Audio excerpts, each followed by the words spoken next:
Hi, I'm Nicholeen Peck, parenting expert and author. Do you want to know how to get your child to obey the first time? Well, this is the video for you.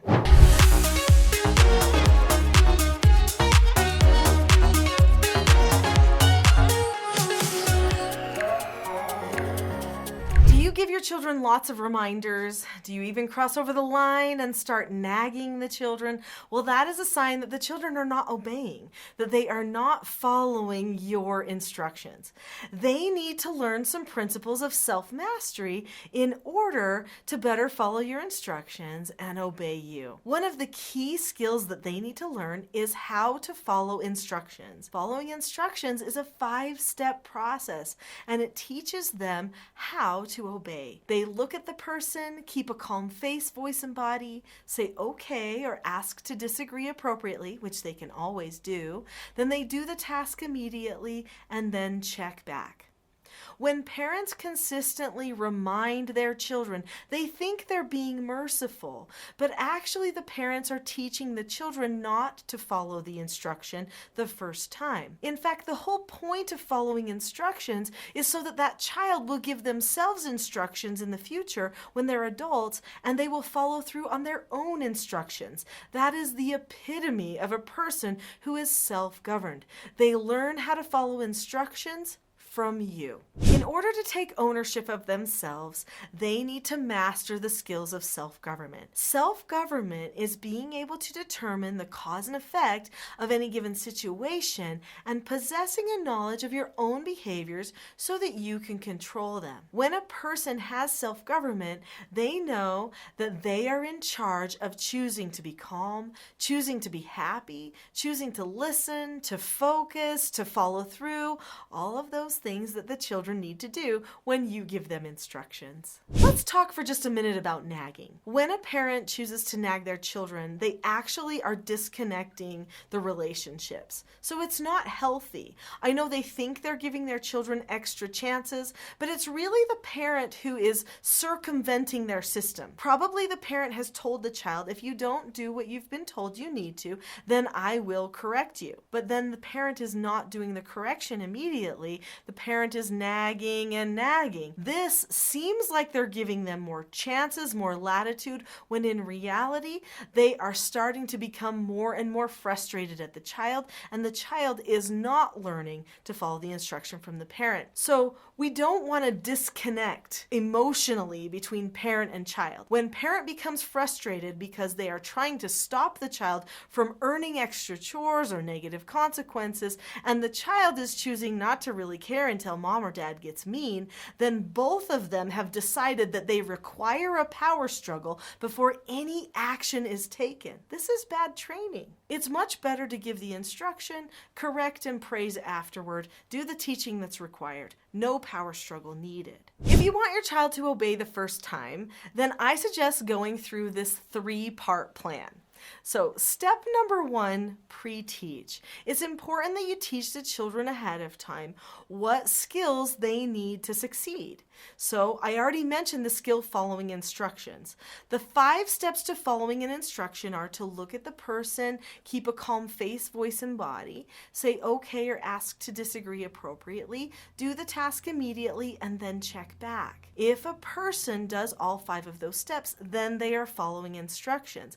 But if they don't, then you need to correct the problem. You need to pre-teach your children how that will be corrected, and plan for yourself that it will be done with calmness. Stay to the end of this video because I have a free gift for you that will help you improve your calmness. Not only do we pre-teach the children how to follow instructions, but we for sure pre-teach them how to disagree appropriately so that they have a say. Sometimes they're not following through because there's something else they want to do. Maybe they want to finish their game, or they're involved in some other task that seems important to them.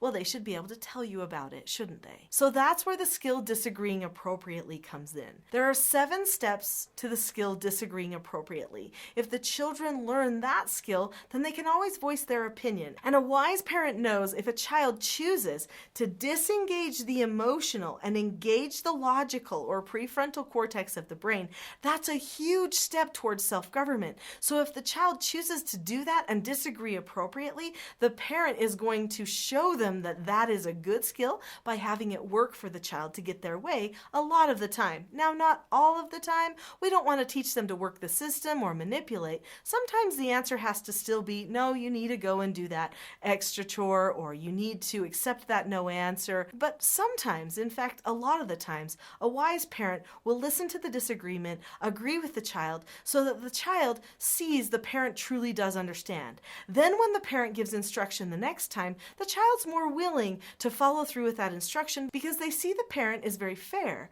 and caring. So step number 1 is to pre-teach all of the skills and to help the child know the skills that you will use as a parent when you need to correct a problem or when you're praising their success. Step number 2 is that they need to know the skills. So they need to know how to follow instructions, they need to know how to disagree appropriately, and they need to know how to accept no answers and accept consequences.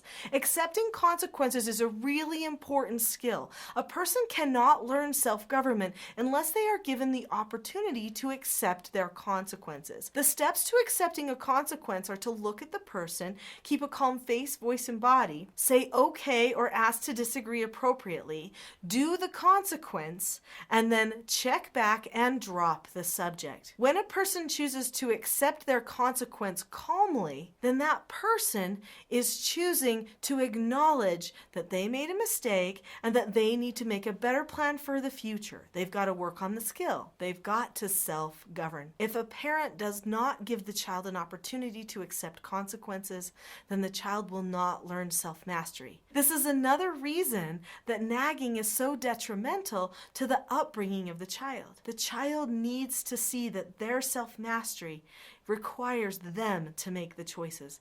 It's not something you do for them or give them leniency to accomplish. This brings us to number 3. You've got to follow up. So, do the corrections when necessary. Give the praises when they've done the skill well. They need to get that feedback so that they can see what it was they did and see how they can improve for the future. Following up also means having personal meetings with the children and planning how they can better improve their communication. We call these personal meetings parent counseling sessions. Sometimes when we notice that a child has a specific issue with not obeying, we set aside some special time to talk with them and make a plan for how they can better succeed. Maybe even setting up a positive consequence for every time that they do choose to follow the instruction. So in self-government, it's all about cause and effect. Good should equal good and bad should equal bad. So if you are praising, that's usually enough. But sometimes a child responds really well to a couple of weeks of a positive consequence. Maybe even just putting a bean in a jar every time they follow the instruction. And when the jar fills up, they get to go on a special outing with mom or dad. These types of things can be really motivating and can bring awareness for the child so that they are better at analyzing themselves and preparing and planning to be more obedient in the future. So what if your child goes completely out of control? After you correct them, they don't want to accept their consequence, they don't want to accept their corrections. I know this can be a real situation in many homes, especially when people are just learning self-mastery. Even when they've already learned self-mastery before, sometimes we just have a bad minute and we need our parents to help us through. Well, I have a free gift for you. Remember, you stayed to the end, so you get to have the free Calm Parenting Toolkit. There is a link in the description below this video to the Calm Parenting Toolkit. That toolkit will teach you some of the skills that you need to help your child be calm when they're going out of control, and it will also help you be calm as you're trying to help parent them through a difficult time. Your calmness will be the strength that they need to find their calmness and learn to problem solve their problems with self-government. So click on the link below, you won't regret it.